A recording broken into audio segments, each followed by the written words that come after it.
Essa história, quando eu li, eu precisei parar tudo. Respirei fundo e reli mais de uma vez, porque é o tipo de relato que te faz pensar em quantas pessoas vivem mentiras todos os dias, sorrindo para quem mais machuca.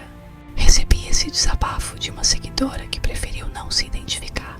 Ela me contou com detalhes o que viveu e eu pedi autorização para compartilhar aqui, porque é forte, é real, é doloroso, mas, acima de tudo, é um grito de liberdade disfarçado de vingança.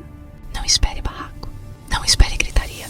Ela não quebrou nada, só calou, e nesse silêncio planejou a queda do homem que jurou amar, mas vivia uma segunda vida pelas costas dela. Se você já desconfiou de alguém, se já sentiu que algo estava errado, se já fingiu não saber de uma traição só pra não desabar, essa história é pra você. E talvez, depois de ler tudo, você veja que vingança mesmo é se levantar quando esperam te ver destruída. Senta, respira e se prepara, porque essa história vai mexer com você.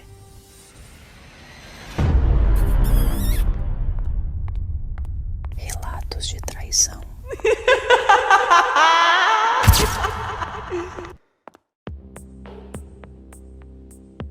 Eu não sou de guardar segredos. Sempre fui daquelas pessoas que fala demais, que desabafa até com o motorista do ônibus, que chora assistindo propaganda de margarina.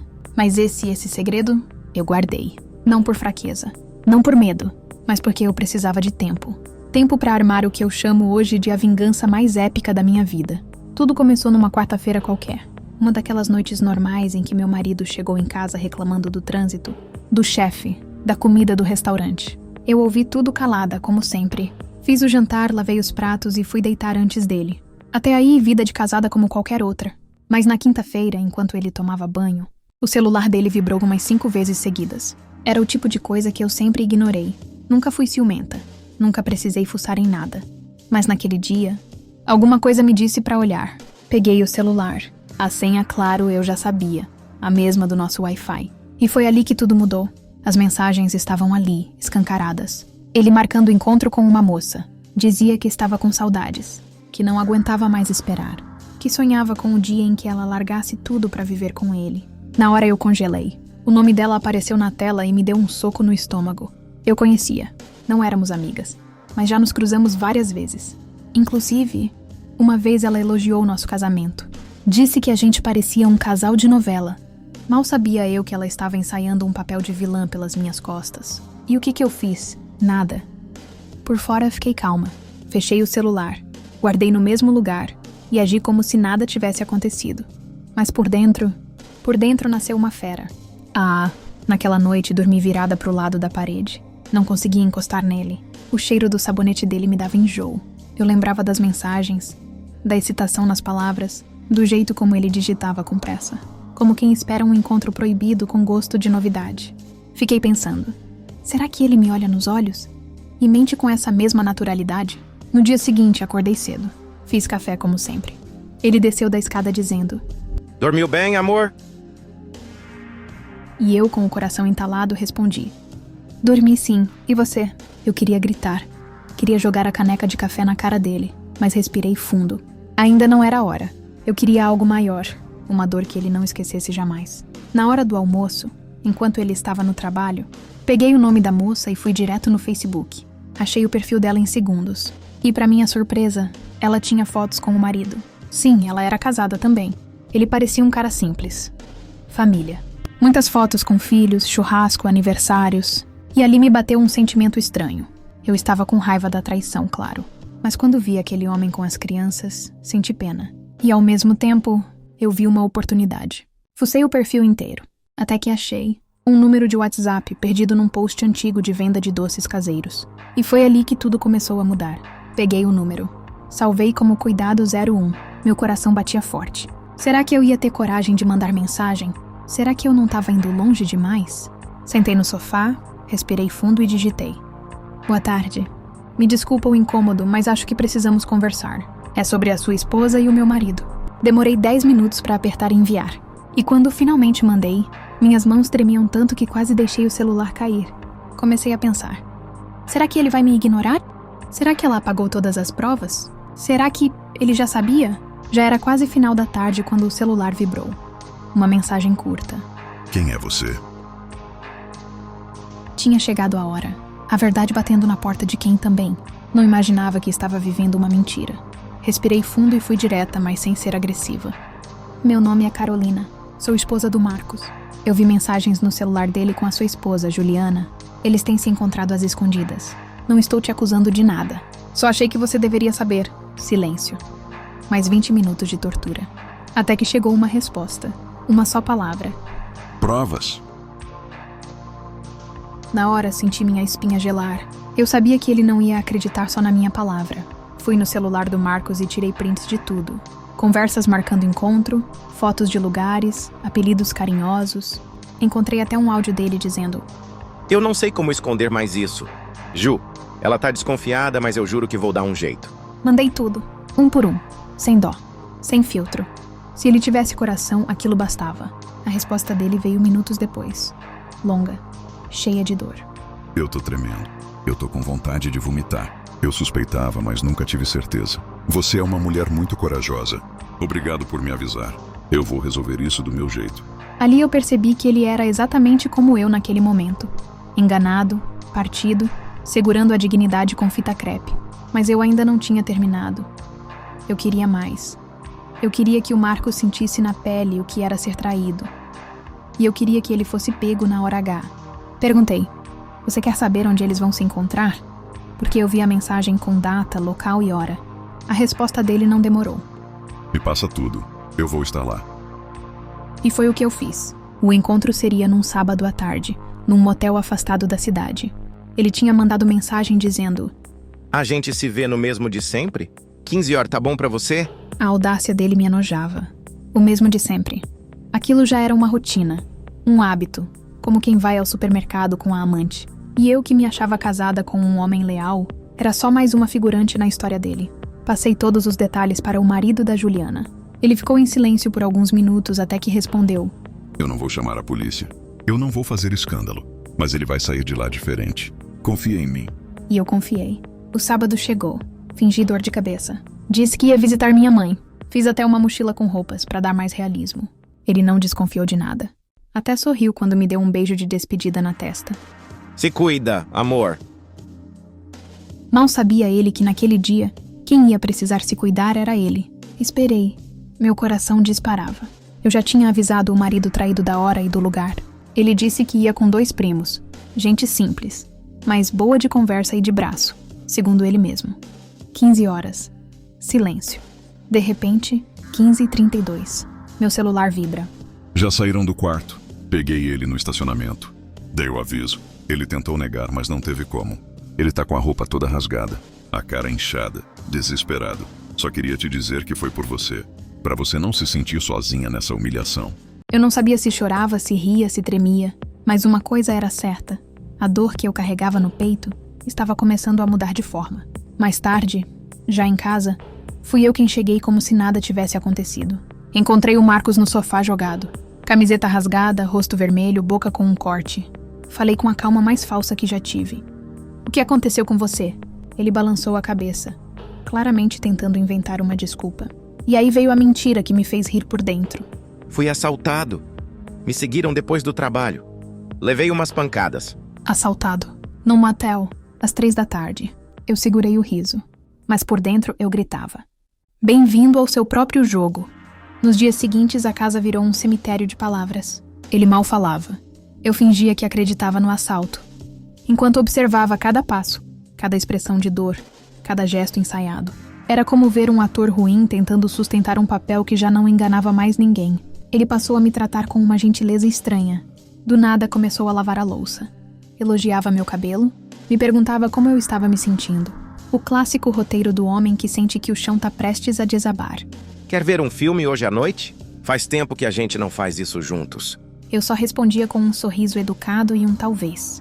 Porque dentro de mim, o que tinha desmoronado não era só a confiança. Era a imagem que eu tinha dele. A ideia de que estávamos construindo algo juntos. Comecei a lembrar de todos os momentos em que ele disse que me amava. De todos os aniversários em que ele prometeu fidelidade eterna. De todas as vezes que ele me olhou nos olhos e disse: Eu nunca te faria sofrer. E fiz uma pergunta silenciosa para mim mesma. Quantas dessas palavras foram verdadeiras? E quantas foram só fachada? Eu sabia que ele estava esperando uma reação, uma briga, um escândalo. Mas o meu silêncio era o que mais o incomodava. Porque no fundo ele sentia que eu sabia, e não havia nada pior do que o medo do que está por vir. Uma noite ele arriscou. Amor, você tá estranha comigo. Aconteceu alguma coisa? Eu olhei para ele com calma, com a firmeza de quem já enxergou o fundo do poço e voltou. Não, só tô cansada. Preciso de tempo para mim. Ele tentou me abraçar. Eu me desviei. Fui dormir sem dar boa noite. E a cada gesto desses, eu o via murchar mais. Porque quando a mulher para de discutir, é aí que o homem deveria começar a se preocupar. Os dias foram passando, e ele começou a ficar cada vez mais nervoso. Pequenos sinais de culpa começaram a aparecer. Trocava de roupa várias vezes antes de sair. Escondia o celular até para ir ao banheiro. Começou a chegar mais cedo em casa. Queria saber tudo da minha rotina. Até onde eu ia comprar pão. Vai sair agora? Vai demorar? Vai a pé ou de carro? Eu respondia com frases curtas, olhando nos olhos, só para ver o desconforto escorrer pelo rosto dele. Era como se ele esperasse que a qualquer momento eu explodisse, jogasse tudo na mesa, fizesse escândalo ou expulsasse de casa. Mas não. Eu queria que ele se afogasse devagar na própria consciência. Um dia, ele chegou em casa e eu estava com a TV ligada, assistindo uma série qualquer. Ele sentou do meu lado, como quem busca reconexão. Amor, se eu tivesse feito algo errado, você me perdoaria? Eu pausei a TV. O silêncio que ficou no ar foi mais pesado do que qualquer grito. Depende. Errado como? Ele desviou o olhar. Passou a mão na nuca, nervoso. Tentou disfarçar com um sorriso forçado. Sei lá, só tô perguntando. Tem gente que erra por fraqueza, né? Mas ainda ama a pessoa. Eu dei um meio sorriso e respondi com veneno disfarçado. Tem gente que ama só quando tem medo de perder. Amor que aparece depois da traição. É só remorso fantasiado. Ele congelou. Engoliu em seco. E pela primeira vez ele soube que eu sabia. E foi aí que eu percebi. O silêncio machuca mais do que o escândalo. Porque ele faz o outro se torturar sozinho, sem nem saber onde está o fim da corda. Naquela noite ele ficou acordado até tarde, andando pela casa, abrindo a geladeira sem motivo, olhando pro nada. E eu dormi como uma pedra. Porque no fundo, eu sabia que ele não conseguia mais fugir do que ele mesmo causou. No domingo seguinte, ele me levou café na cama. Coisa que ele nunca fez em todos os nossos anos de casamento. Um copo de suco, um pão na chapa queimado, um sorriso forçado. Achei que você ia gostar. Eu olhei o prato, depois olhei para ele. O rosto ainda inchado das pancadas do assalto. O olhar perdido, tentando achar brechas para reconquistar um espaço que ele mesmo destruiu. Obrigada. Agradeci. Simples assim.